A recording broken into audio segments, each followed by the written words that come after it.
أعوذ بالله من الشيطان الرجيم. بسم الله الرحمن الرحيم. Baik, bismillah, alhamdulillah, wassalatu wassalamu ala rasulillah, amma ba'du. Kita sedikit melanjutkan dari penjelasan yang tadi. Sebagaimana tadi kita sampaikan, kita buka sedikit sesi pertanyaan di awal sebelum menyampaikan sesi kedua. Mungkin kita pilih dulu dari pertanyaan yang sudah masuk, dari privat atau dari chat umum. Bismillah, assalamualaikum, assalamualaikum. Afwan Ustaz, jika tidak menyebutkan rentetan sanad, hanya sekedar menyampaikan konteks hadisnya saja dalam rangka pembelajaran, apakah termasuk dalam mu'allaq? Kalau secara pengertian, na'am, termasuk dalam mu'allaq. Akan tetapi bukan mu'allaq dalam pengertian hadis, dalam pengertian mustalahul hadis. Dalam rangka pembelajaran pun maka tidak masalah, atau dalam rangka penyampaian fatwa pun tidak masalah. Adapun dalam rangka meriwayatkan, maka harus menyantumkan seluruh sanadnya. Apakah dibolehkan? Nah, dibolehkan dalam rangka pembelajaran. Pertanyaan yang kedua.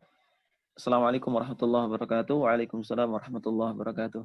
Izin bertanya, jika yang mentadlis bukan orang yang thiqah dan masyhur, apakah hadisnya diterima? Apalagi bukan orang yang thiqah dan masyhur.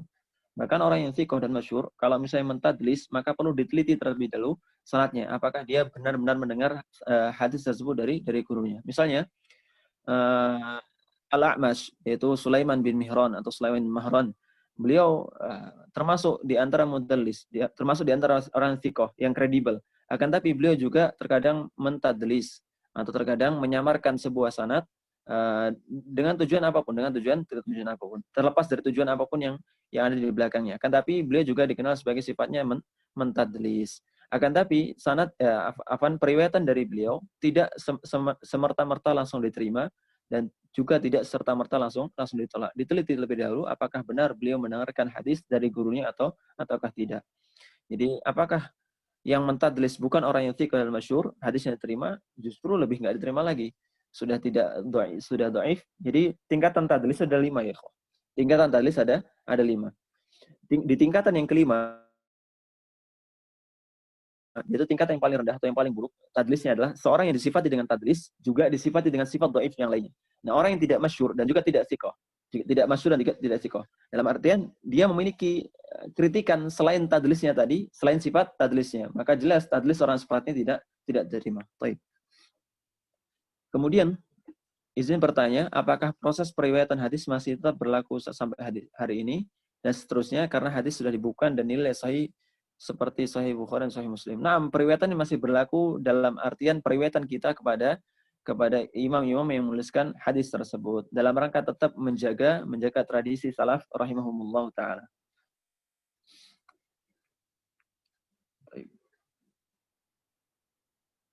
Ana bertanya seputar mukhtaliful hadis dan muskilul hadis. Mukhtaliful hadis dan muskilul hadis ini pengertian am dan khasnya. Kalau mukhtaliful hadis hanya membandingkan antara 2 hadis atau lebih. Jadi antara satu hadis dengan hadis yang lainnya yang nampaknya bertentangan. Itu namanya mukhtaliful hadis. Kalau muskilul hadis, jadi membandingkan hadis, mengkomparisikan hadis baik dengan hadis maupun dengan ayat maupun dengan hal-hal lain, misalnya dengan syariat, dengan usul-usul syariat dan lain sebagainya. Maka disebut dengan muskilul hadis. Cara kita mengkompromikan hadis yang tampak bertentangan dan aneh dari segi maknanya. Jadi bukan sekedar aneh dari segi makna. Muskil itu bukan sekedar aneh dari segi makna. Akan tapi mengkomparisikan dengan beberapa hal yang ada. Apakah kita dibenarkan menolak hadis yang tampak bertentangan dan maknanya aneh? Sudah dipastikan derajat kedua hadisnya sahih. Kalau mukhtaliful hadis dan muskil hadis tidak bisa kita langsung pastikan bahwa hadis tersebut tidak sahih. Atau tidak bisa kita pastikan langsung hadis tersebut sahih. Jadi kita terlebih dahulu. Adapun konsekuensi amalnya, maka kita hendaknya mengikuti para ulama dalam menyikapi hadis tersebut. Kalau menolak langsung, maka jelas tidak dibenarkan. Kalau menolak langsung, jelas tidak dibenarkan. Kecuali ada hujah di sana mengatakan bahwa hadis tersebut dhaif, maka kita diperkenankan menolak hadis tersebut. Karena hadis tersebut tidak berasal dari Rasulullah SAW. Baik, syarah untuk kitab At-Tazkirah untuk pemula. Mungkin bisa kita dicoba Asyarhul Hadis li Tazkirah Ibnu Mulakin fi Ulumil Hadis atau Asyarhul Hadis, untuk mencari nanti. Asyarhul Hadis li tadhkirati Ibnu Mulakkin fi ulumil hadis. Apakah benar setiap hadis sahih belum tentu bisa diamalkan? Nah, benar. Ada banyak hadis sahih yang tidak bisa serta-merta langsung diamalkan. Kita harus mengikuti para ulama dalam mengamalkan hadis tersebut. Di antara hadis sahih yang tidak bisa diamalkan adalah hadis yang sudah dimansukh. Hadis yang sudah dimansukh. Statusnya sahih, tapi sudah dimansukh dengan hadis yang lainnya. Misalnya Rasulullah SAW mengatakan, kuntu nahaitukum an ziyaratil kubur fazuruha. Dulu aku melarang kalian untuk berziarah kubur. Jadi ada hadis sebelumnya yang Rasulullah melarang ziarah kubur di dalamnya. Dalam hadis tersebut Rasulullah melarang ziarah kubur. Kemudian di hadis yang berikutnya yang datang setelahnya memansukh hadis yang pertama tadi. Maka hadis yang pertama sekalipun statusnya sahih, maka tetap tidak bisa diamalkan. Kenapa? Karena sudah mansukh. Bagaimana cara kita tahu bahwa isnad itu benar atau palsu atau ada perawi yang muskil? Untuk mengetahui sanad itu benar atau palsu atau perawi yang muskil, kita tentu dengan jam'u turuq, mengumpulkan jalur-jalur periwayatan hadis tersebut. Dengan mengumpulkan jalur-jalur periwayatan hadis tersebut, maka kita bisa tahu di dalam sanad tersebut terdapat perawi siapa aja. Nah, untuk menentukan status sahih dan tidaknya sebuah hadis, tentu dengan faktor-faktor dari 5 syarat hadis tersebut dikatakan sahih. Di antaranya adalah mengetahui status perawinya. Dan untuk mengetahui status perawinya, para ulama memiliki karya-karya khusus. Di antara misalnya Tadribur Rawi, atau Tahdhibut Tahdhib, atau Tahdhibul Kamal, Al-Kamal fi Asma'il Rijal. Nah, itu semuanya. Atau Al-Mizan, punya Al-Zahabi rahimahullah ta'ala, atau Lisanul Mizan, punya Ibnu Hajar, dan lain sebagainya. Karya para ulama yang membahas di dalamnya tentang kredibilitas seorang perawi. Apakah seorang perawi termasuk orang yang thiqah, orang yang kuat hafalannya, orang yang tidak berubah hafalannya sama sekali. Nah, itu untuk meneliti tentang perawinya. Adapun untuk misalnya meneliti tentang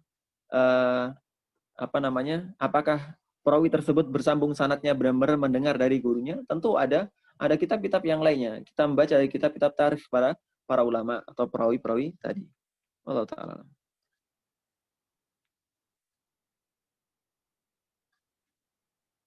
Baik, berikutnya. Kalau orang yang mempunyai masa lalu jelek, tapi dia taubat, lalu dapat hadis, diterimakah? Ahsanallahu ilaik wa ahsanallahu ilaik. Tergantung masalahnya seperti apa. Seperti apa. Untuk misalnya seorang yang kafir, ini masalah yang paling buruk kan. Kekafiran adalah masalah yang paling buruk. Kemudian dia masuk Islam, maka periwayatan hadisnya diterima. Diterima. Kalau misalnya orang yang pernah berdusta atas nama Rasulullah SAW, memasukkan hadis atas nama Rasulullah SAW, maka para ulama berbeda pendapat di dalamnya. Ada ulama yang dengan menolak secara mutlak. Kalau tidak salah ini pendapat Imam Ahmad rahimahullah ta'ala, yang mana beliau menolak periwayatan seorang yang pernah berdusta, pernah didapati berdusta, sekalipun dia bertaubat atas nama Rasulullah SAW. Jadi kalau sudah berdusta sama Rasulullah, maka hadisnya selamanya tidak diterima. Hadis setelah itu sudah nggak diterima sama sekali. Sebelumnya juga nggak diterima. Ada ulama lainnya yang mengatakan bahwasanya selama dia bertaubat, maka hadisnya diterima. Wallahu ta'ala.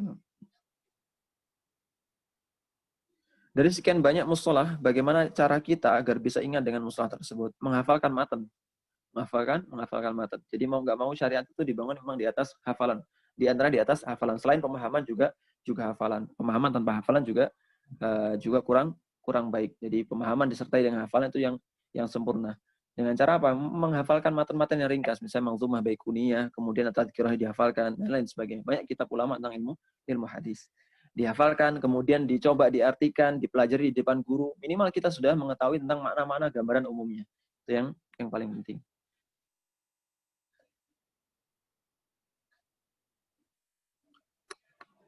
Apakah boleh hadis mudraj jadikan sebagai hujjah? Kalau mengatakan menisbahkan hadis tersebut dari Nabi, maka jelas tidak boleh. Menisbahkan hadis tersebut mudrajnya, kata sempalanya tadi dinisbatkan kepada Nabi, jelas tidak boleh. Karena sama hanya berdosa atas nama Nabi. Kalau misalnya beramal, kita lihat dulu. Karena mudraj tadi ada berapa alasan. Berapa alasan. Seorang perawi memasukkan perkataan selain perkataan Rasulullah ke dalam hadis Rasulullah. Karena dia kurang hafal hadis tadi. Karena mengira perkataan, misalnya tadi Abu Hurairah mengatakan demikian. Maka apakah bisa dijadikan hujah? Maka jawabannya, Allah Ta'ala alam, bisa jadi hujah, bisa jadi enggak. Kalau tadi hujahnya adalah berasal dari pemahaman seorang perawi atau sahabat tadi terhadap hadis dan pemahaman tersebut benar, maka jadikan hujah. Tapi bukan karena pendapatnya, tapi karena bersesuaian dengan hadis Rasulullah SAW. Allah Ta'ala. bisa rekomen aplikasi atau website untuk mengecek status hadis. Untuk mengecek status hadis, dorar.net ya, dorar.net. Dorar.net, di sana ada, kalau nggak salah, mausu'ah al-hadisiyah. Mausu'ah al-hadisiyah. Kita bisa tahu tentang status hadisnya. Untuk aplikasi, kalau di laptop, antum bisa pakai aplikasi Khadimus Syarafain kalau nggak salah. Khadimus Syarifain, anak lupa nama aplikasinya, antum bisa lihat di sana. Atau misalnya Jawami'ul Kalim, maka bisa pakai aplikasi di laptop seperti ini. Ustaz, bagaimana kalau berdusta dengan sumpah atas nama Nabi? Tetap perbuatan tersebut diharamkan. Falyatabawwa maq'adahu minan nar. Baik.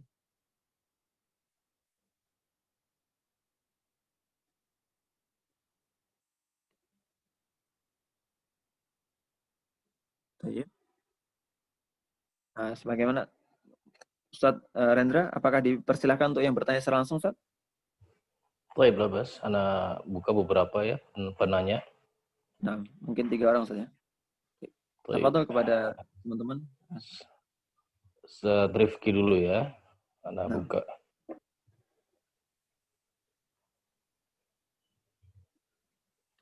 Fadl, Ustaz Rifki, Ustaz Dadi Abu Abdillah.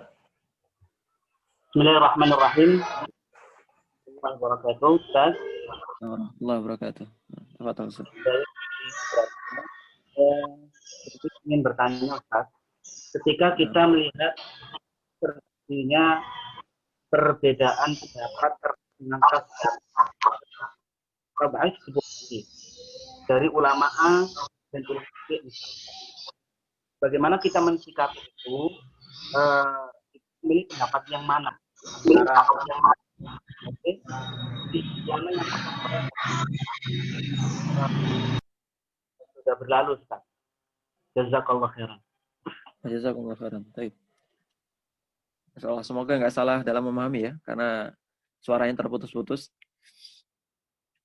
Jadi bagaimana cara menyikapi perbedaan? Ini Ana spesifikkan ke masalah status hadis. Ulama A mengatakan sahih, ulama B mengatakan dhaif misalnya, atau ulama C mengatakan hasan.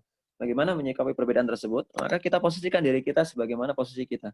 Kalau misalnya posisi kita sadar diri sebagai seorang muqallid atau seorang yang bisanya cuma bertaklid, tidak bisa meneliti hadis apakah hadisnya sahih atau dhaif, dan kita jauh dari hal tersebut. Kita jauh dari hal tersebut dan kita masih berproses ke arah sana. Kita masih terus belajar. Yang kita bisa adalah kita mengikuti pendapat ulama yang kita tenang terhadapnya. Misalnya ulama mu'asirin, kita ikuti pendapat semuanya, status hadis kita ikuti semuanya dari pendapat Syekh Muhammad Al-Albani rahimahullah ta'ala. Maka kita taklid saja. Kita taklid saja. Demikian. Supaya enggak berlarut-larut. Jadi kita lebih tenang sebagai seorang awam, karena belum mampu untuk mentarjih antara satu jalur dengan jalur lainnya, maka kita lebih tenang adalah dengan taklid terhadap ulama tersebut. Wallahu ta'ala. Monggo pertanyaan berikutnya, Ustaz. Fadli, Ustaz Dawila.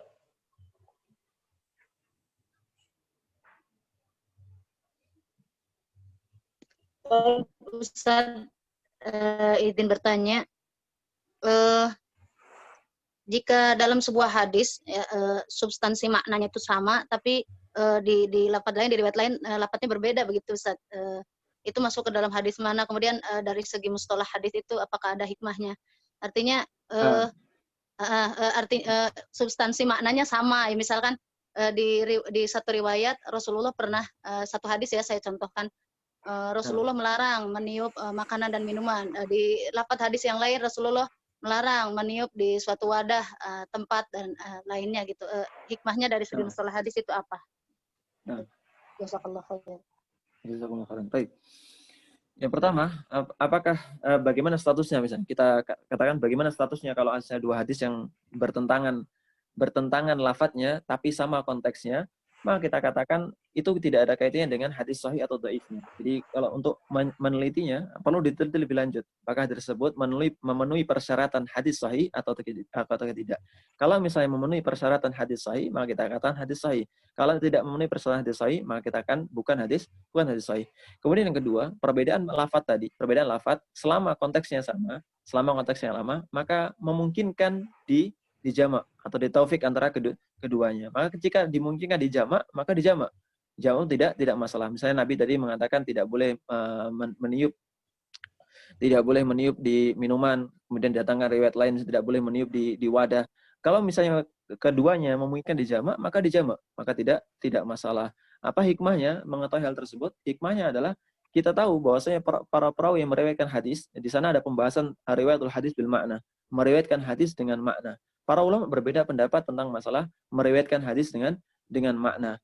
Nah, ketika ada ulama yang mengatakan bahwasanya tidak boleh meriwayatkan hadis dengan makna kecuali orang yang paham fikih hadis tersebut. Ada yang mengatakan bahwasanya boleh meriwayatkan hadis dengan makna, atau ada yang mengatakan tidak boleh sama sekali meriwayatkan hadis dengan makna. Hikmahnya apa? Hikmahnya adalah untuk menjaga kandungan atau istimbat hukum dari hadis tersebut. Ada kalanya sebuah hadis difahami oleh seorang ulama bukan pada konteksnya.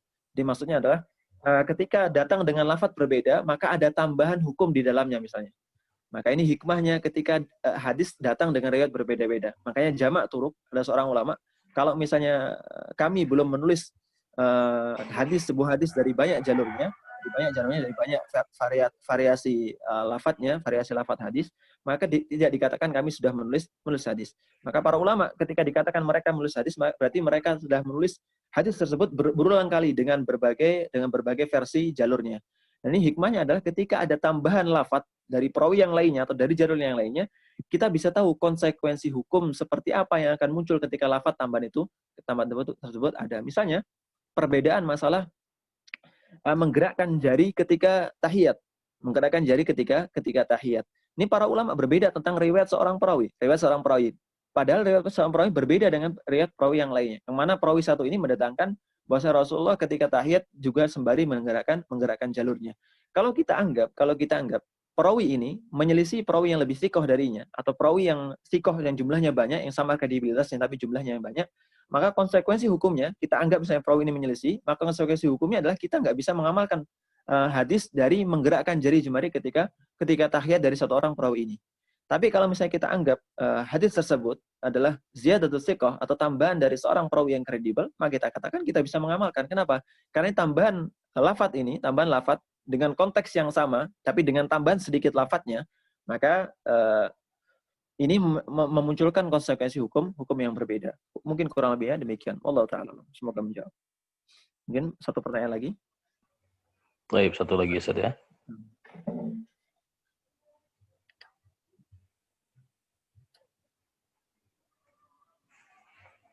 Naam, tafadhali.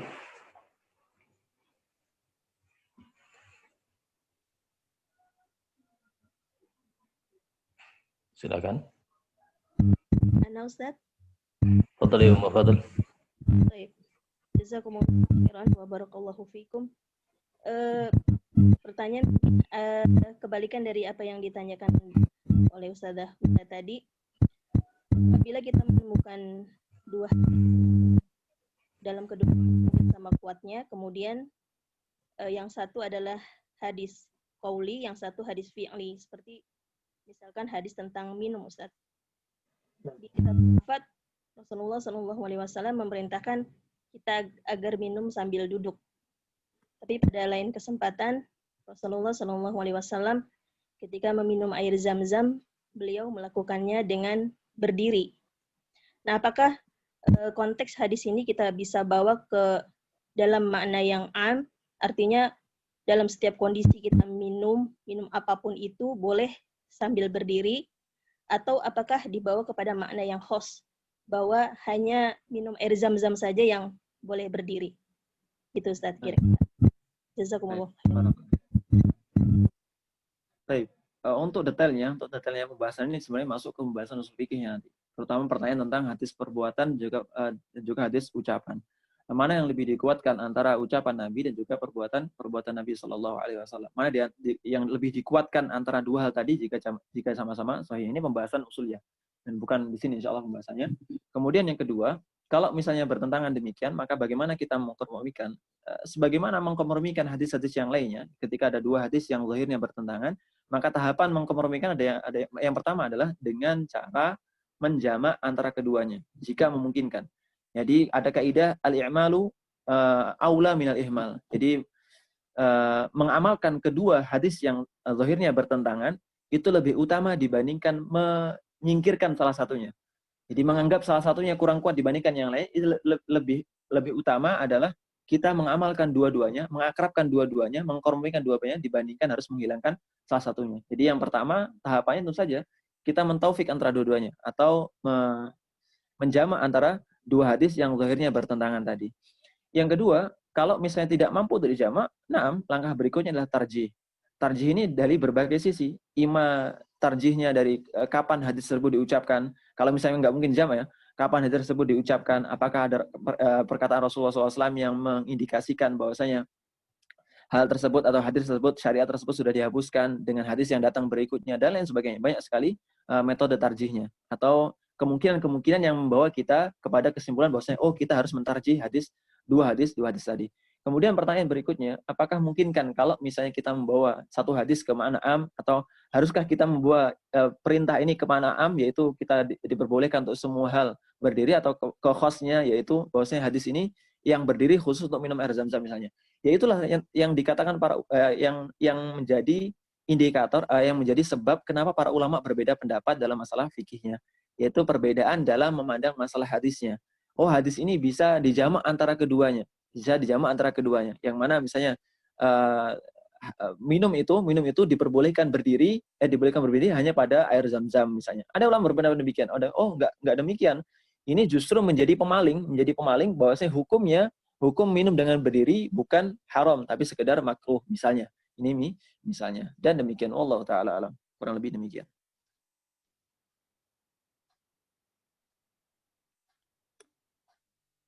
Baik, kita lanjutkan dulu ya. Nanti insya Allah kita lanjutkan sesi pertanyaan, Ustaz ya. Ini kita paksa habis atau sedapatnya, Ustaz? Tafadhal. Kiranya belum Karena bisa, kita lanjut di sesi berikutnya insya Allah. Masya Allah. Karena Ya. kalau misalnya habis kayaknya terlalu maksa kita, Ustaz ya. Nah, ya. Jadi sedapatnya insya Allah, Ustaz ya. Karena tadi ada yang mengeluh katanya terlalu cepat. Karena mikirnya, wah ini harus cepat-cepat nih. Ya lah, Bas, nanti kita jadikan 2 sesi, tidak masalah, insyaallah. Berikutnya, penjelasan yang berikutnya, silakan dilihat, adalah pembahasan tentang i'tibar. Wal i'tibaru wa huwa ayyarwiya Hammad bin Salamah mathalan hadithan la yutaba'u alaihi an Ayyub an Ibn Sirin an Abi Hurairah wal mutaba'atu ayyarwiyahu an Ayyub ghairu Hammad wa yal mutaba'atu tamah wa syahidu ayyurwa haditsun akhar bima'na. Baik. Jadi maksud dengan i'tibar, jadi ada mustalah dalam ilmu hadis itu namanya i'tibar. I'tibar itu ringkasnya, sebelum Anda bacakan penjelasan Ibnu Mulakin, i'tibar itu sebenarnya adalah proses untuk mencari apakah hadis tersebut didukung dengan hadis yang lainnya. Apakah jalur tersebut didukung dengan jalur yang lainnya yang mengatakan hadis yang sama. Jadi ingin meneliti apakah satu konteks hadis ini dari Rasulullah SAW dia diriwayatkan dengan variasi jalur yang lain atau enggak. Itu i'tibar. Jadi i'tibar itu proses untuk mencari apakah hadis tersebut memiliki mutaba'ah ataukah memiliki syawahid. Baik. Ya, pengertian dari i'tibar dari siapa namanya? Ibnu Mulakin rahimahullah taala, beliau langsung menyebutkan contohnya.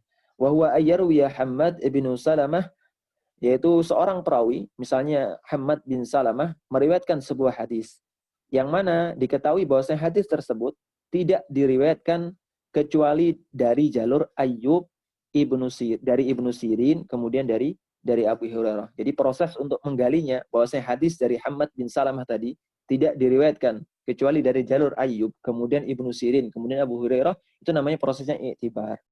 Jadi para ulama nanti membedakan antara istilah mutaba'ah dan juga syawahid. Tetapi juga ada yang beberapa ulama yang enggak membedakan antara istilah mutaba'ah dan syawahid. Yang dimaksud mutaba'ah yaitu apabila hadis tersebut diriwayatkan dari Ayyub oleh selain Hammad. Jadi di bawahnya Ayyub itu ada beberapa perawi lain selain Hammad, yang namanya mutaba'ah. Baik. Ini merupakan contoh kasus dari mutaba'ah tamah. Itu di tengah-tengah sanad diriwayatkan oleh selain perawi atau selain murid dari seorang perawi. Baik. Kemudian disebut dengan asyawahid atau asyahid apabila ada hadis lain yang serupa makna hadis yang pertama dari jalur yang lain, Mayoritas ulama hadis sepakat Itu tentang masalah mutaba'ah dan syahid. Ada ulama lain yang mengatakan perbedaan antara mutaba'ah dan syahid, apakah hadis tersebut diriwayatkan dari jalur sahabat yang sama atau enggak. Kalau jalur sahabat yang sama disebut mutaba'ah misalnya, atau jalur yang lain disebut dengan syahid misalnya, dan lain sebagainya. Nah, ala kulli hal, la musyahata fil istilah, enggak ada pertentangan terlalu panjang dengan masalah istilah ini. Taib. Intinya adalah pada iktibarnya, nah jamu turuknya, mengumpulkan jalur-jalur hadis sehingga bisa ketahui apakah hadis tersebut didukung dengan jalur yang lainnya ataukah tidak. Taib. Kemudian berikutnya wa ziyadatus thiqati wal jumhuru ala qabuliha. Kemudian ada istilahnya namanya ziyadatus thiqah. Sebagaimana anak singgung tadi tentang masalah ziyadatu as-thiqah. Yang dimaksud ziyadatus thiqah yaitu ada tambahan redaksi atau tambahan dalam sanad. Ada tambahan dalam sanad. Yang mana tambahan tersebut dilakukan oleh seorang yang kredibel. Yang tidak dilakukan atau tambahan tersebut tidak terdapat pada riwayat-riwayat orang-orang sikoh yang lainnya. Sehingga apa? Sehingga ini terjadi pertentangan di kalangan para ulama. Maksudnya pertentangan adalah memperhitungkan apakah hadis tersebut atau riwayat tersebut termasuk ke dalam ziyadatus sikoh ataukah tidak. Nah, dari mana kita tahu? Nanti ada istilahnya tafarrudur rawi, bersendirinya seorang perawi. Jika seorang perawi bersendiri, yang mana dia diakui oleh para ulama, ketika dia bersendiri pun nggak masalah riwayatnya. Sekalipun nggak ada yang membarengi dalam riwayat tersebut. Ketika dia bersendiri dengan redaksi tersebut, untuk perawi yang jenis seperti ini, yang mana para ulama mengakui kredibilitasnya ketika meriwayatkan hadis secara sendiri, maka periwayatannya tentu dihitung sebagai ziyadatus thiqah. Akan tapi kalau seorang perawi yang mana tidak diakui oleh para ulama tentang masalah kalau dia bersendiri dalam meriwayat hadis, dia diterima. Nggak diakui seperti itu. Justru para ulama mengatakan, kalau perawi A ini, dia meriwayatkan hadis sendirian, nggak ada yang mendukungnya, nggak ada jalur lain yang mendukungnya, atau nggak ada ulama lain yang meriwayatkan hadis yang serupa, maka periwayatan hadis orang seperti ini nggak diterima. Orang ini nggak diterima. Ini kata ulama misalnya. Nah, ketika ada perawi yang seperti ini, sekalipun dia sikoh, kemudian dia meriwayatkan hadis dengan tambahan redaksi A, kemudian ada perawi yang lainnya yang jumlahnya agak banyak, yang sama sikohnya dengan dia, jumlahnya banyak, kemudian meriwayatkan hadis tanpa tambahan redaksi A. Maka periwayatan ini tidak dihitung sebagai periwayatan ziyadatus sikoh. Berarti bukan tambahan dari seorang yang sikoh. Bahkan masuk statusnya menjadi hadis syadz. Kemudian wal mazidu fi muttasilil asanid. Jadi tambahan di sanad-sanad yang bersambung. Jadi ada tambahan di tengah-tengah hadis tersebut. Seorang perawi misalnya, seorang perawi ditambahkan di tengah-tengah sanadnya. Kemudian di antara karya yang para ulama yang membahas tentang masalah ini, misalnya Tamyizul Mazid fi Muttasilil Asanid karya Al-Khatib Al-Baghdadi rahimahullah ta'ala. Kemudian wasifatul rawi wa wal adlu dhabit. Ini karakter rawi, ini disebutkan di akhir. Justru setelah membahas hadis sahih tadi baru disebutkan tentang masalah sifatul rawi, yaitu wa wal adlu dhabit, harus memiliki sifat adil. Pengertian sifat adil ini nggak bisa kita artikan adil dalam bahasa Indonesia, yaitu tidak timpang sebelah adilnya dalam bahasa Indonesia, tapi adil dalam bahasa Arab. Maksudnya adil adalah seorang yang muslim, baligh, berakal, kemudian selamat dari sebab-sebab kefasikan dan juga sebab-sebab yang menghilangkan muruahnya, yang menghilangkan harga dirinya. Maka disebut dengan adil. Seorang perawi dikatakan adil kalau dia yang pertama muslim, kemudian baligh, kemudian akil, kemudian dia selamat dari sebab-sebab kefasikan dan juga dari hal-hal yang menghalangi muruahnya. Nah, muslimnya ini yaitu pada saat dia mengada hadis, yaitu meriwayatkan hadis, atau balighnya juga meriwayatkan hadis, atau berakalnya, berakal baik tahammul maupun adanya. Kemudian selamat dari sebab-sebab kefasikan, yaitu tidak terus-menerus dalam dosa kecil dan juga tidak terjebak dalam dosa besar. Kemudian selamat dari sebab-sebab yang menghalangi atau menghilangkan muruah. Jadi muruah ini berkaitan dengan hal-hal yang sebenarnya diperbolehkan. Hal-hal yang diperbolehkan tapi terasa seringkali pada hal-hal yang diperbolehkan tapi dianggap tabu oleh kebiasaan setempat. Maka kemampuan seorang perawi atau kapabilitas seorang perawi untuk menghindari hal-hal demikian itu dinamakan dia memiliki sifat adil. Kemudian ad-dhabt sebagaimana dijelaskan tadi, yaitu seorang secara sadar atau mampu menghadirkan hafalannya atau menghadirkan riwayat yang ia terima dari gurunya, baik dengan hafalannya maupun dengan kitabnya. Jadi seorang perawi tidak diharuskan bahwasanya dia harus menghafal hadis yang akan diriwayatkan, enggak. Tapi dia bisa menjaga catatannya, kemudian dia bisa menghadirkan dengan hafalannya, maka disebut dengan dhabt. Imma dhabtus sadri, yaitu dengan dadanya langsung, atau dengan dhabtul kitab, dengan menjaga catatannya. Baik. Ya, ini penyelesaian atau yang menyelisih tentang masalah adl berarti banyak sekali. Adl misalnya berarti lawannya fasik misalnya. Ada orang fasik, maka periwayatannya ditinjau dulu. Ada periwayatan mubtadi misalnya, periwayatan seorang yang melakukan kebidahan atau terkenal sebagai seorang ahli bidah, maka para ulama berbeda pendapat tentang masalah riwayat mubtadi. Ada yang menolak secara mutlak, ada yang menolak secara mutlak. Ada yang menerimanya secara mutlak. Ada yang mentafsil atau merinci bahwasanya ketika seorang perawi dia dikenal sebagai mubtadi, tapi meriwayatkan hadis yang tidak ada kaitannya dengan kebidahannya. Bahkan hadis tersebut justru berlawanan dengan kebidahan yang dilakukan. Tapi dia riwayatkan hadis tersebut. Dan perawi tersebut kredibel. Hafalannya juga bagus. Maka periwayatan ini, kata yang mentafsir adalah diterima. Berbeda dengan periwayatan seorang mubtadi dalam sebuah hadis, yang meskipun dia kredibel, tapi hadis tersebut mendukung kebidahannya misalnya. Hadis tersebut mendukung kebidahannya. Maka dikatakan disebut dhaif, dan periwayatan disebut periwayatan dhaif, dan tidak diterima riwayatnya. Menurut pendapat yang ketiga. Baik. Kemudian pembahasan berikutnya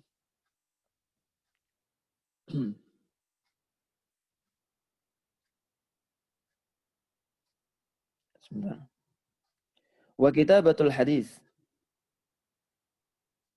Atau ajarah dulu. Sebentar.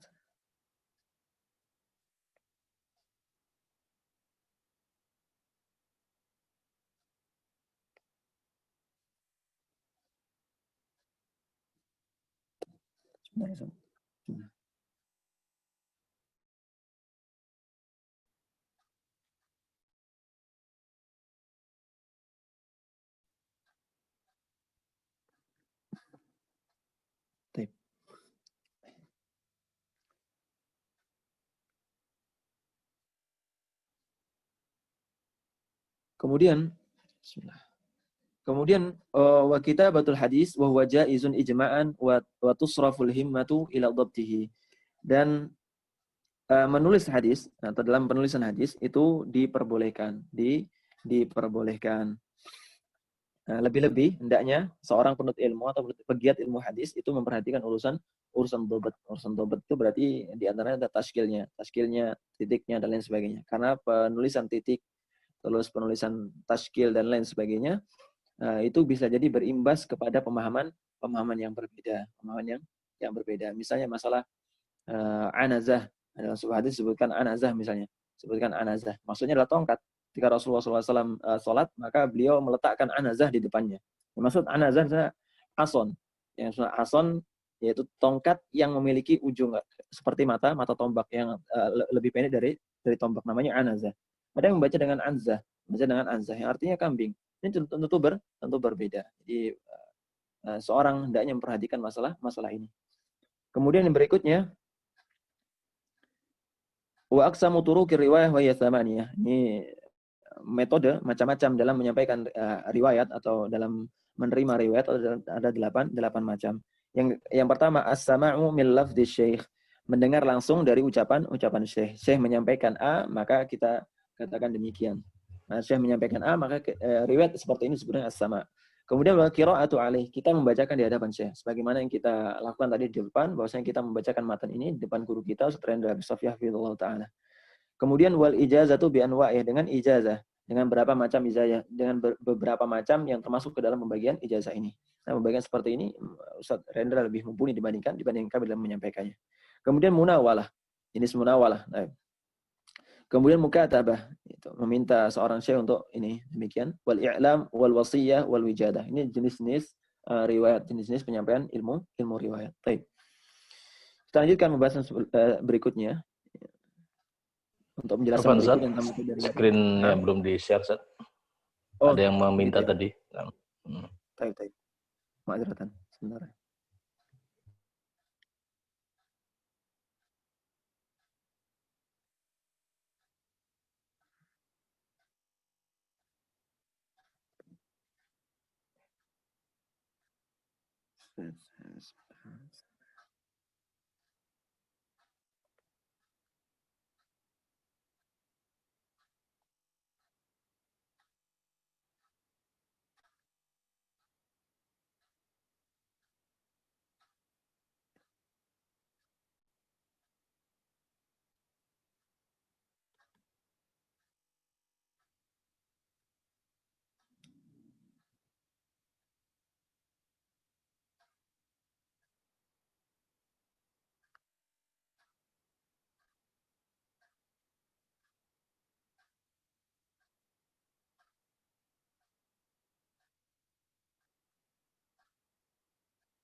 Tadi ada salah share ya. Jadi Ana share pakai yang kitab yang Ana pakai. Ya, sekarang kita share pakai yang dari Ustaz Renda Abdul Safiyah. Baik.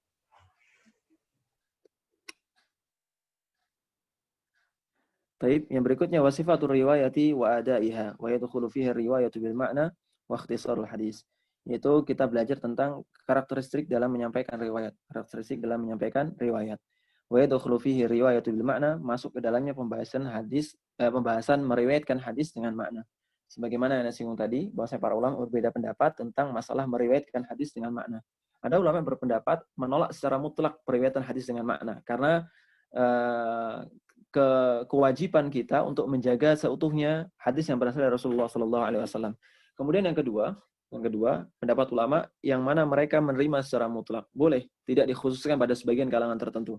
Kemudian yang ketiga, ulama merinci bahwasanya diperbolehkan hanya untuk orang yang paham hal tersebut, atau paham fikih dari konsekuensi hadis tersebut. Kalau misalnya tidak paham fikihnya, maka hendaknya seorang berusaha meriwayatkan hadis plek dengan lafadznya, tidak boleh berbeda atau tidak boleh dengan maknanya. Karena riwayat seorang yang tidak paham fikihnya kemudian meriwayatkan hadis dengan makna, maka rawan terjadi pengubahan maknanya, atau rawan terjadi perubahan makna.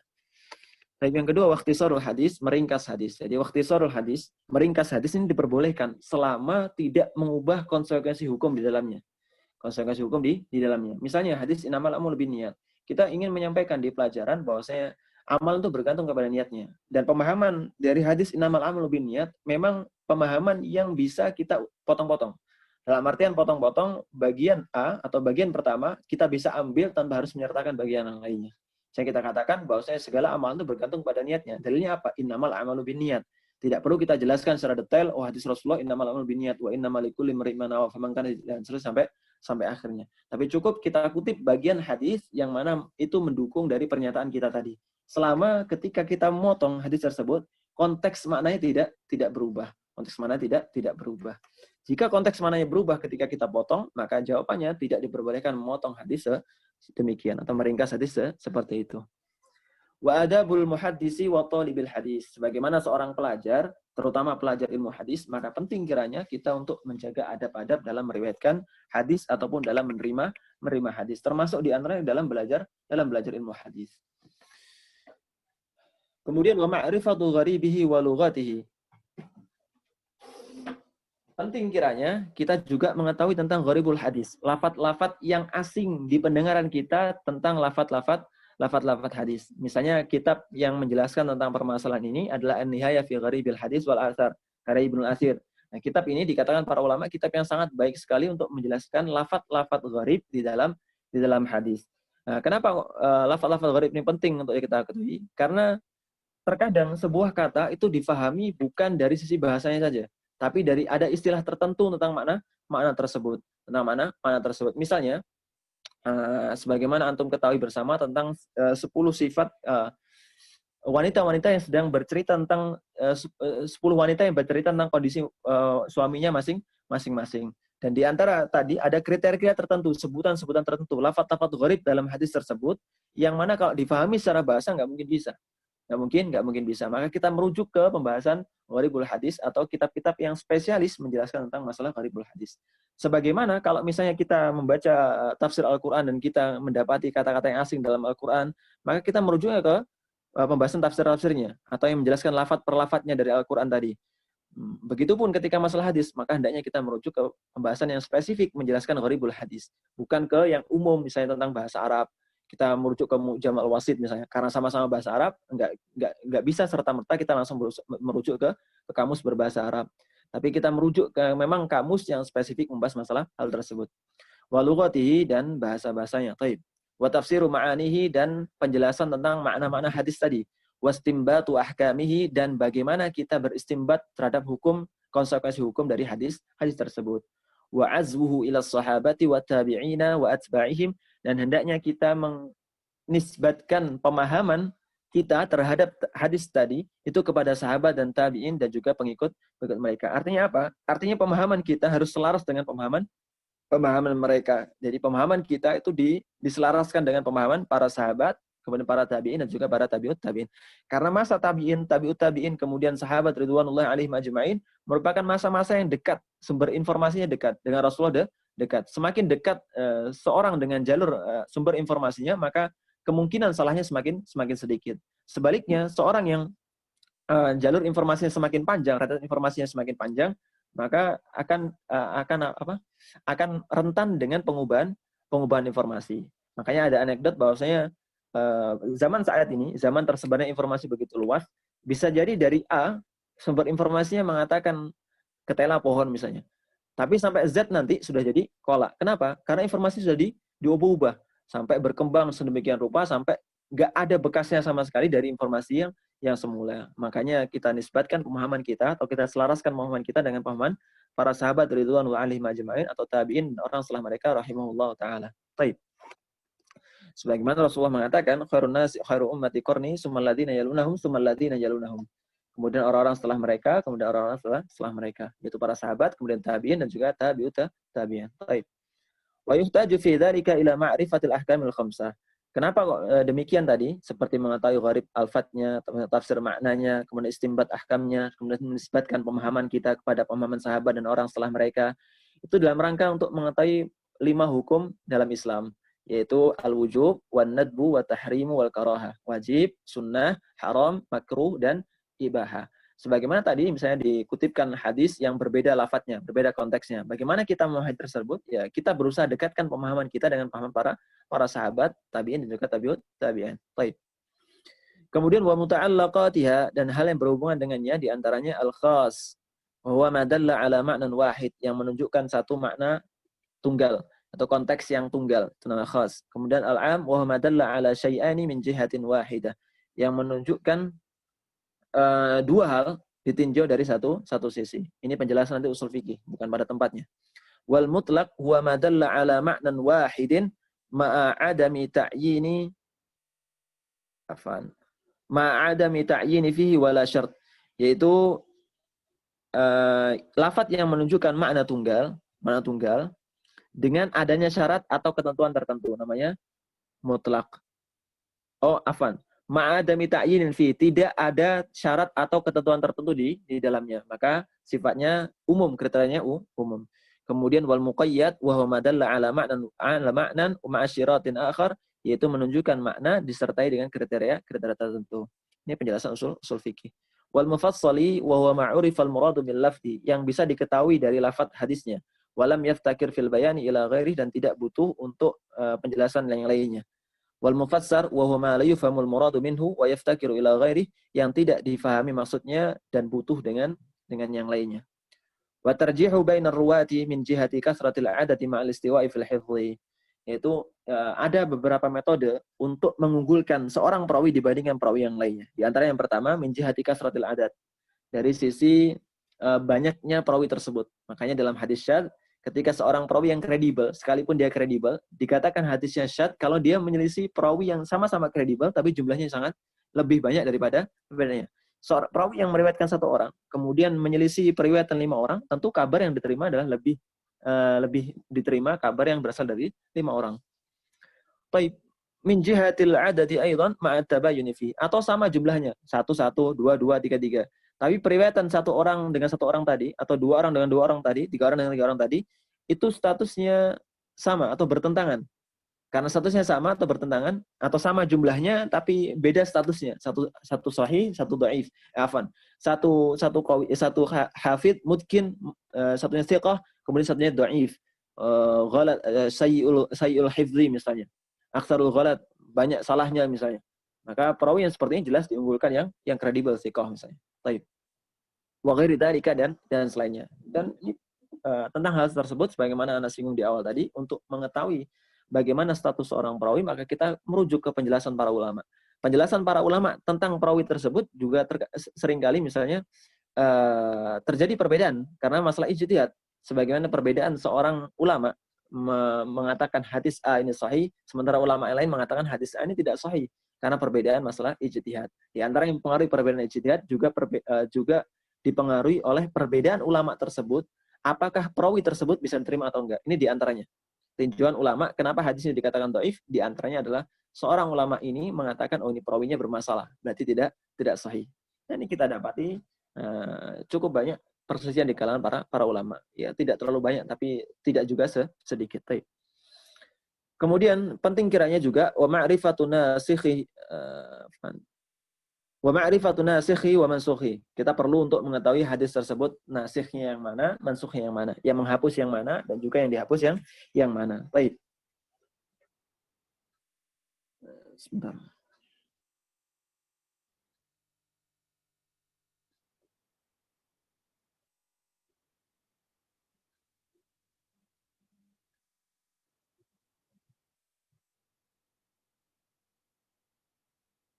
Baik, kemudian wa ma'rifatus sahabah. Penting juga mengurai atau mengetahui tentang masalah sahabat.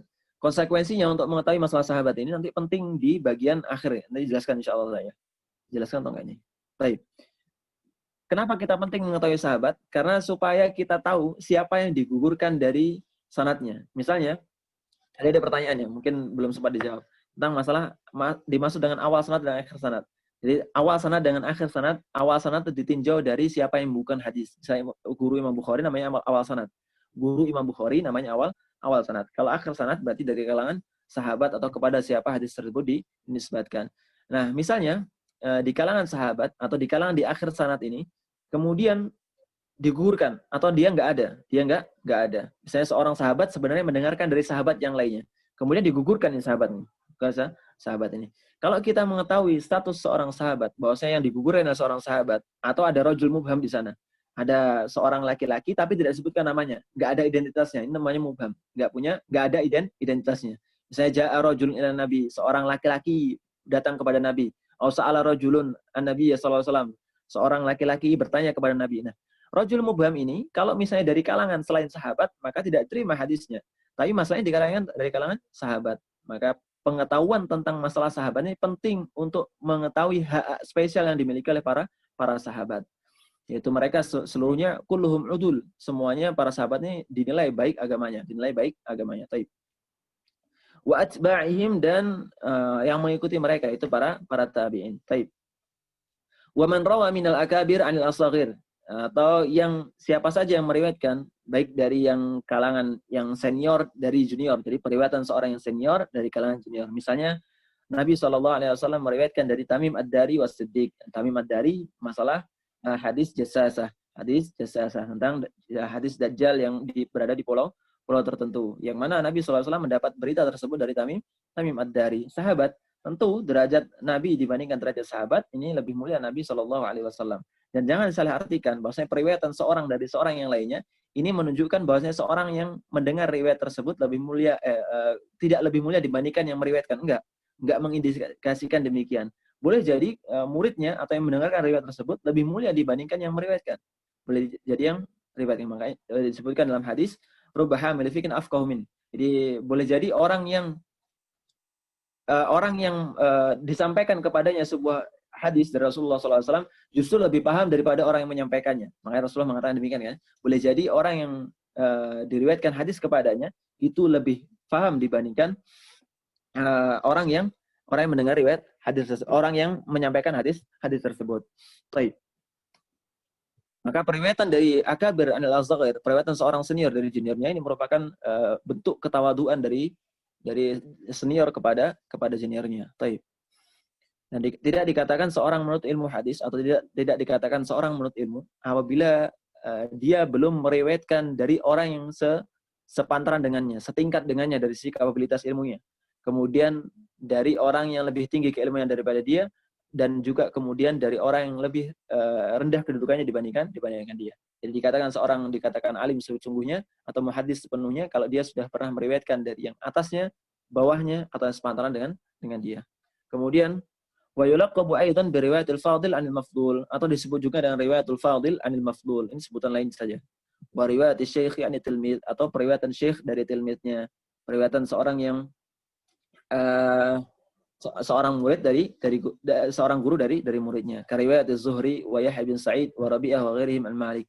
Atau sebagaimana riwayat Zuhri, Yahya bin Sa'id al-Ansari, wa Rabi'ah wa ghairihim an Malik, atau riwayat para ulama tadi dari Imam Malik rahimahullah taala. Baik.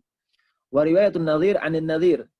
riwayat yang semisal dari yang semisal atau yang sepantaran dari yang sepantaran. Katsauri wa Abi Hanifah an Malik haditsa ayyuhu haqqu bi nafsiha min waliha. Sebagaimana riwayat Ats-Tsauri dan juga Abu Hanifah dari Imam Malik rahimahullah taala terhadap hadis al-ayyuhu haqqu bi nafsiha min waliha. Ini sebagaimana tadi kalau riwayat al-akabir dan al-saghir senior dari junior, maka ini yang sepantaran dengan yang sepantaran. Baik. Wa ma'rifatu riwayatil aba 'anil abna, penting juga mengetahui tentang riwayat bapak dari anak-anaknya. Bapak dari anaknya. Nah, penting mengetahui hal seperti ini supaya apa? Supaya kita nggak menyangka bahwasanya sanad hadis ini jangan-jangan kebalik. Kenapa? Karena ini bapaknya kok meriwayatkan dari anaknya, nggak mungkin. Nah, kalau kita sudah tahu mengetahui tentang masalah riwayatul aba 'anil abna, maka kita enggak, ini memang bapaknya meriwayatkan langsung dari anaknya. Nggak kebalik sanadnya. Nah, ini pentingnya mengetahui tentang hal tersebut. Baik. Kemudian kariwayatul Abbas an ibnihi Al-Fadl, yaitu Al-Fadl bin Abbas. Maka periwayat Abbas dari anaknya Al-Fadl ini terhitung sebagai riwayatul aba anil abna. Ini lataiful isnad. Jadi keunikan sanad, keunikan terjadi dalam sanad di mana seorang bapak meriwayatkan dari anaknya. Kada riwayatul ummi an waladiha. Begitupun terhitung sebagai pembahasan masalah ini, yaitu riwayat seorang ibu dari anaknya. Mungkin di antara antum pada saat ini misalnya karena sebagai seorang ibu tidak sempat untuk bepergian jauh untuk meneliti ilmu hadis misalnya, atau belajar ilmu hadis. Kemudian ada di antara putra antum yang belajar rihlah ke negeri para ulama meriwayatkan hadis. Kemudian karena semangatnya antum, ini ada kesempatan anak sendiri punya riwayat kitab ini, maka antum meriwayatkan langsung dari anak antum semuanya. Maka hal seperti ini juga masuk ke dalam keunikan dalam sanad dan bentuk ketawaduan seseorang. Baik. Wa ma'rifatul mudabbaj, dan mengetahui tentang masalah mudabbaj. Wa huwa riwayatul aqran ba'duhum an ba'din. Riwayat sesama yaitu aqran. Ini mirip dengan riwayatul nadhir anin nadhir. Atau nadhir dan nadhir dimutlakkan pula pada riwayat seorang yang mumpuni dalam ilmu hadis, kemudian dari orang yang juga mumpuni dalam ilmu hadis juga, yang sepantaran dari segi ilmuwan. Atau yang sepantaran seperti ini. Riwayatul aqran ba'duhum an ba'd. Yang satu masa seperguruan, satu masa belajar, maka satu angkatan belajar lah, angkatan 2010, semuanya angkatan 2010, sama angkatan 2000, sebenarnya itu riwayatul aqran namanya. Fa in rawa ahaduhuma al-akhar, kalau memang masing-masingnya itu saling meriwayatkan. Kalau misalnya enggak meriwayat, misalnya ana dengan antum nih, satu masa, kita nuntut ilmu ke Satrendra. Kemudian ana ngeriwayatin dari antum. Tapi antum juga ngeriwayatkan dari ana. Maka disebut hadis mudabbaj. Ini disebut riwayat mudabbaj. Kalau misalnya antum enggak ngeriwayatkan dari ana, meskipun ana meriwayatkan dari antum, maka tidak disebut dengan hadis mudabbaj. Fa in rawa ahaduhuma al-akhar wa lam yarwi al-akhar anhu, kalau seandainya salah satu di antaranya meriwayatkan dari yang lainnya, kemudian yang lainnya enggak meriwayatkan darinya, fa ghairu mudabbaj, maka tidak disebut dengan hadis mudabbaj. Ini sekedar masalah lataiful isnad atau keunikan sanadnya, keunikan sanad. Wa ma'rifatu riwayatil ikhwah wal akhwat, untuk mengetahui riwayat antar saudara. Misalnya Zaid ibn al-Khattab dengan Umar ibn al-Khattab saling meriwayatkan dua-duanya misalnya. Ka Umar wa Zaid ibn al-Khattab, Umar dan Zaid yang mana keduanya merupakan putra al-Khattab. Wa man ishtaraka anhum fi riwayat itsnani taba'ada ma baina wafatayhima kas-Sarraj wa innal Bukhariya rawa anhu fakadal khaffaf wa baina wafatayhima 137 aw aktsar. Baik, atau jenis periwayatan yang mana dua orang perawi meriwayatkan dari syekh yang sama. Lalu kemudian di antara dua orang perawi ini, satunya meninggal terlebih dahulu. Kemudian satunya dikaruniai Allah umur yang panjang. Namanya disebut dengan riwayat as-sabiq wal lahiq. Sebab as-sabiq wal lahiq. Yang matinya duluan disebut dengan riwayat as-sabiq.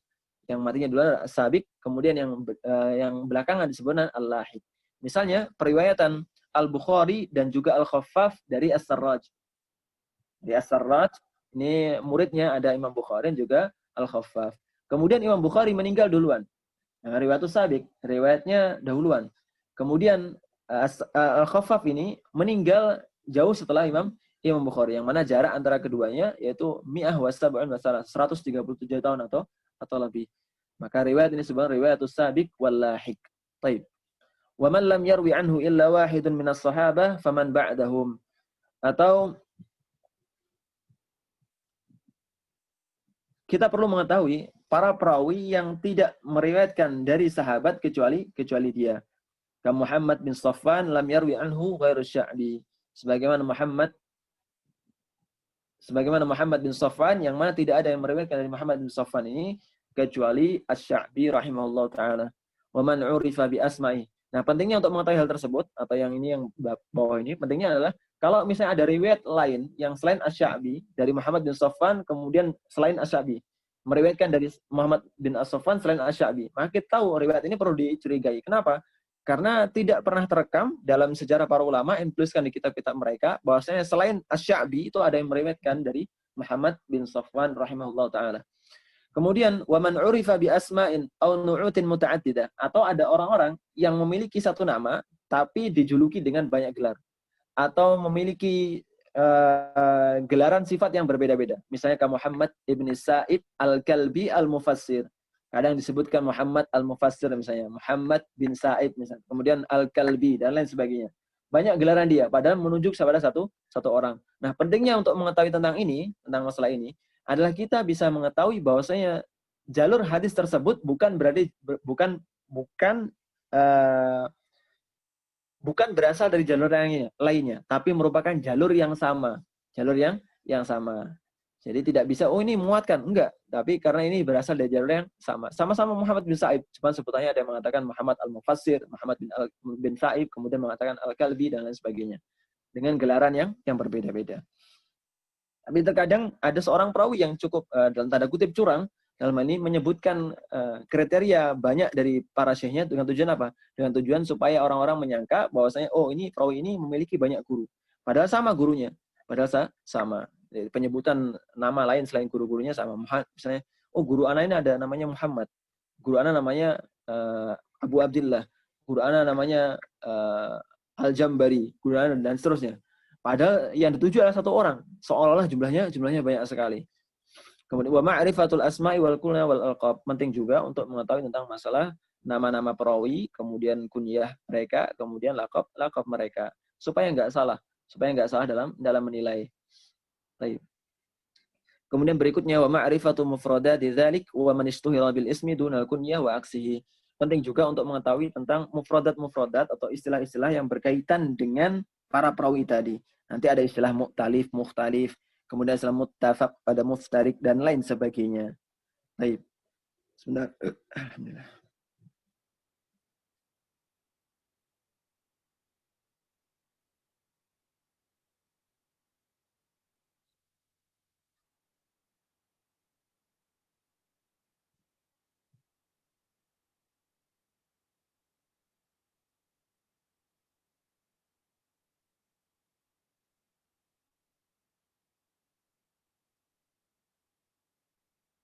Baik. Kemudian waman wafaqa ismuhu isma abi, dan orang-orang yang memiliki namanya sama dengan nama bapaknya. Namanya sama dengan nama bapaknya Muhammad bin Muhammad misalnya. Muhammad bin Muhammad. Dan jadi jangan sampai menyangka ini salah kayaknya. Bukan Muhammad bapaknya tapi nama yang lain, enggak. Tapi supaya kita enggak salah. Baik. Contohnya lain misalnya siapa ya? Al-Hajjaj bin Al-Hajjaj Al-Aslami misalnya. Terus kemudian dan lain sebagainya. Antum bisa ngelihat karyanya Abul Fathah Al-Asdi rahimahullah taala, yang mana kitab beliau menyebutkan tentang nama-nama orang atau nama-nama perawi yang mana nama mereka itu bersesuaian dengan nama bapaknya. Baik. Kemudian masuk berikutnya wal mu'talif wal mukhtalif, yaitu pembahasan mu'talif dan mukhtalif.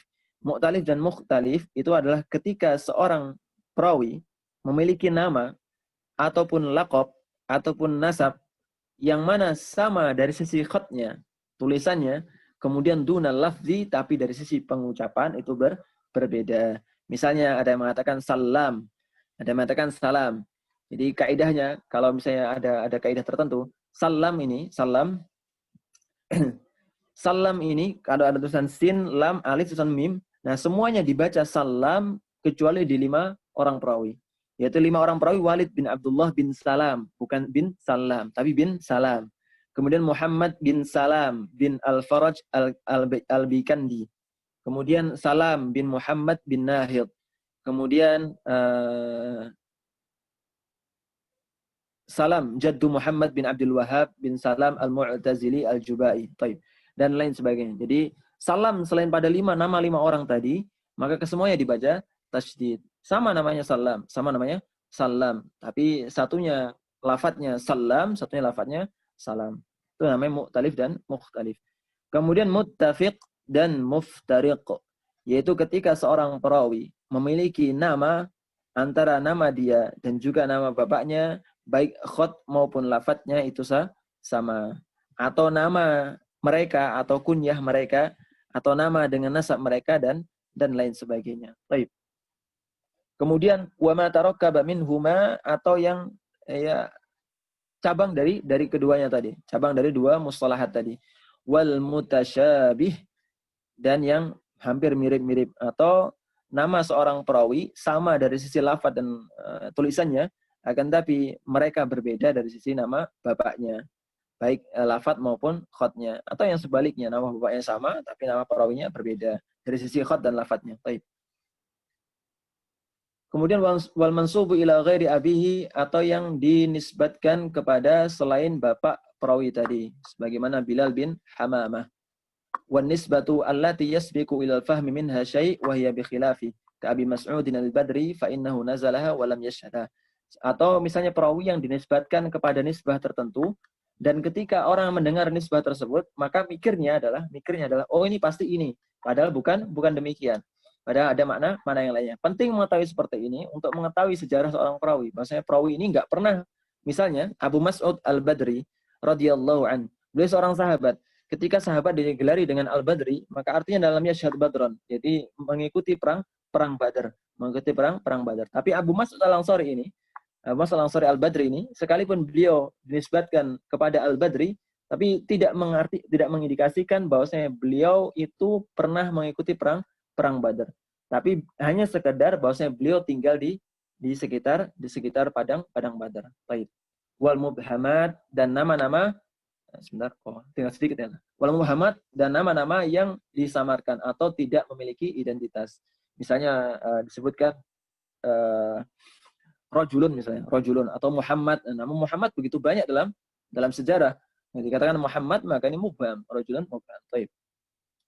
Wat tawarikh wal wafayat, atau mengetahui tanggal lahir perawi dan juga tanggal wafatnya. Penting untuk apa? Untuk mengetahui kemungkinan apakah seorang perawi benar-benar mendengarkan dari syekhnya atau enggak.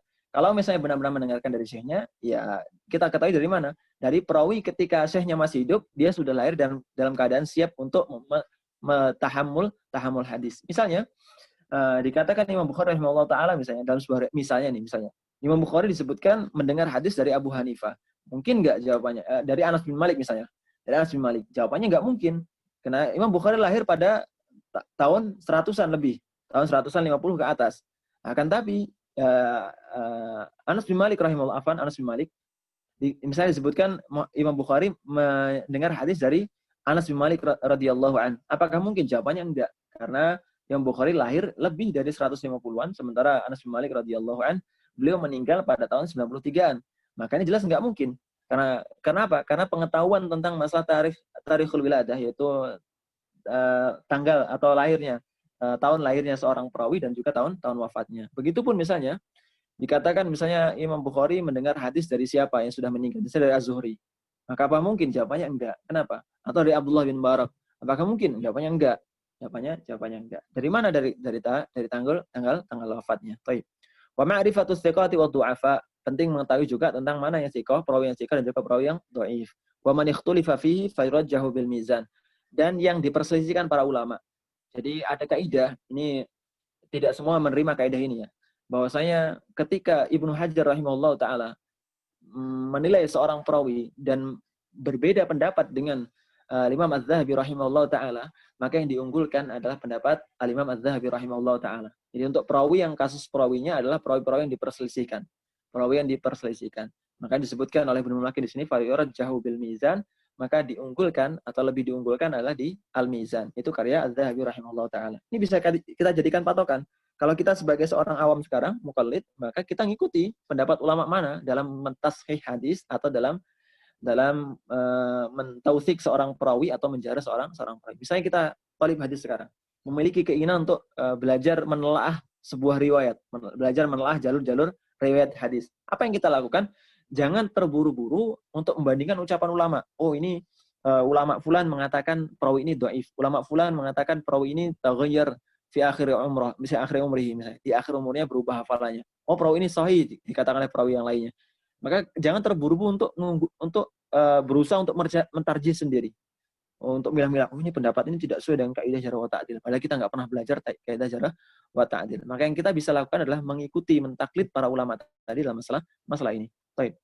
Wa man ikhtalata fi akhir umrihi min as-siqah. Ya, yang kita juga penting mengetahui perawi-perawi yang berubah hafalannya di akhir umur mereka. Dari kalangan siqah. Wa kharifa minhum. Faman rawa qabla dzalika anhum qabil wa illa fala. Jadi kita bisa tahu ketika ada seorang perawi meriwayatkan dari syekh ini sebelum berubahnya hafalan syekh tersebut, maka periwayatan diterima. Tapi sebaliknya, seorang perawi meriwayatkan hadis dari syekh tersebut setelah berubahnya hafalan syekh tersebut di akhir hayatnya, maka perawi tersebut tidak terima riwayatnya.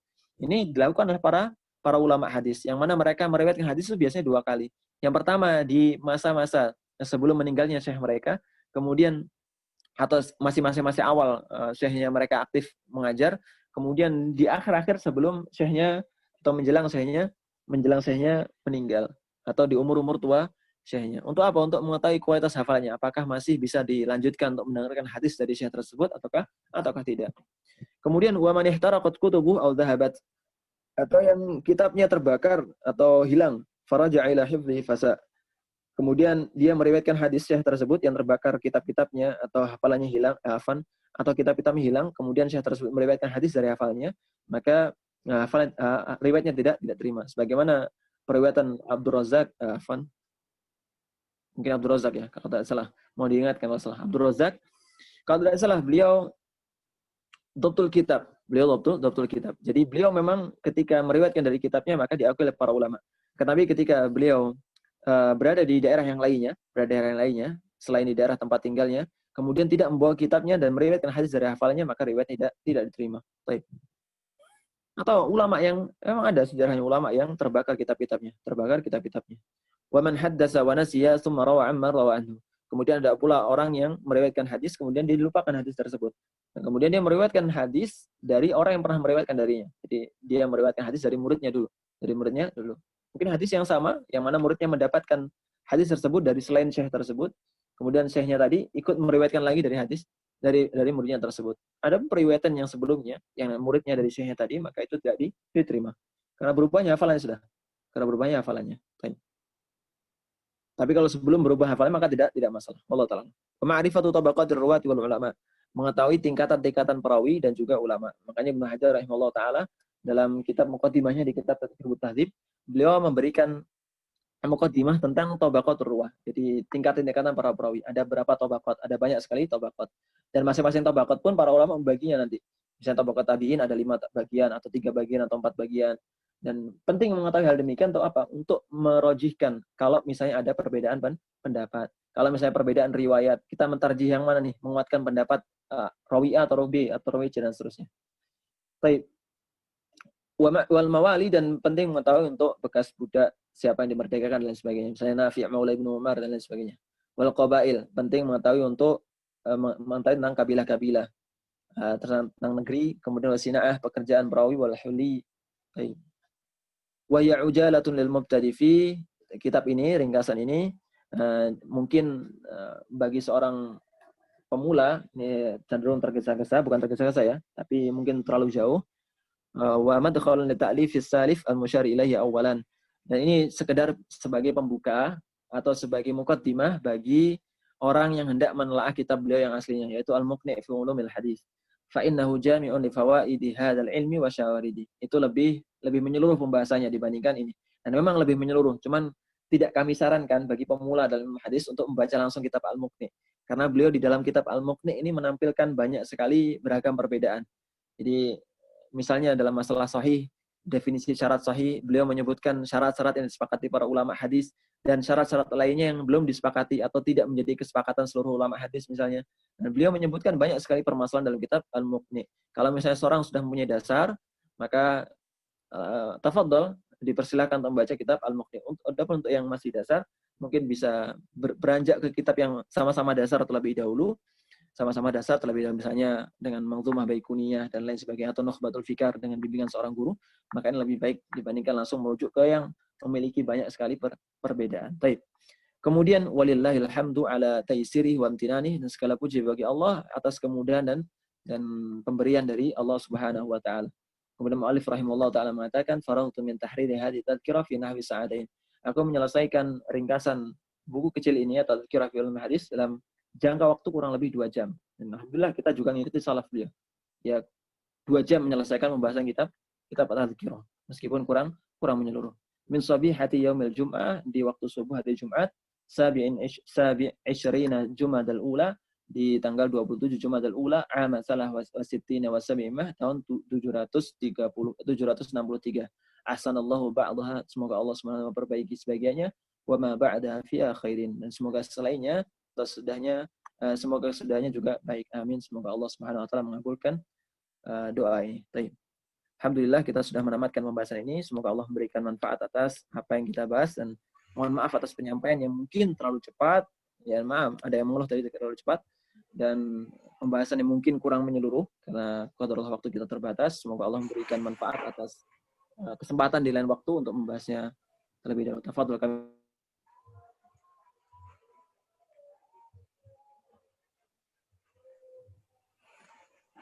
Nah, Saya kembalikan ke Ustaz. baik. Masih ada waktu nggak nih, Ustaz? Mungkin ada yang mau bertanya 1-2 orang lagi sebelum kita tutup. Apa tuh? Kalau memang ada nggak apa-apa, insya Allah. Fadal, sudah bisa dibuka mic-nya. Udah Ana bebaskan. Yang mau bertanya dibuka mic-nya. Fadal. Ustaz Dani Abu Abdillah.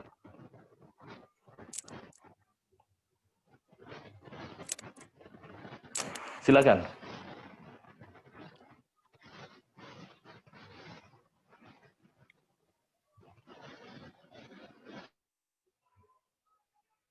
Baik, kalau tidak ada berarti kita cukupkan saja ya, Ustaz ya.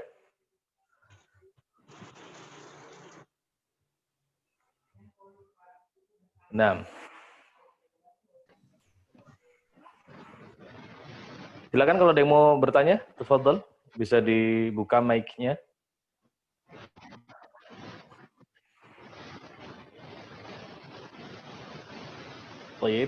Baik.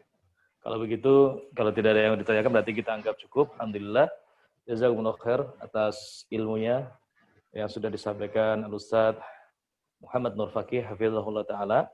Semoga daurah kali ini bisa memberikan sesuatu yang sangat bermanfaat bagi kita, terlebih terhadap ilmu hadis, ya, fondasi awal dalam belajar ilmu hadis. Nah, kemudian bagi yang terlewatkan untuk menyimak, bisa nanti insyaallah taala kita akan upload ke channel YouTube kita Imam Syu'bah. Tafadhol untuk menjadi syarat bisa mendapatkan ijazah dari kami. Kurang lebihnya kami mohon maaf jika ada kesalahan. Kita cukupkan dengan doa kafaratul majlis. Subhanakallahumma wa bihamdik asyhadu an la ilaha illa anta astaghfiruka wa atubu ilaik. Assalamualaikum warahmatullahi wabarakatuh. Waalaikumsalam warahmatullahi wabarakatuh. Waalaikumsalam.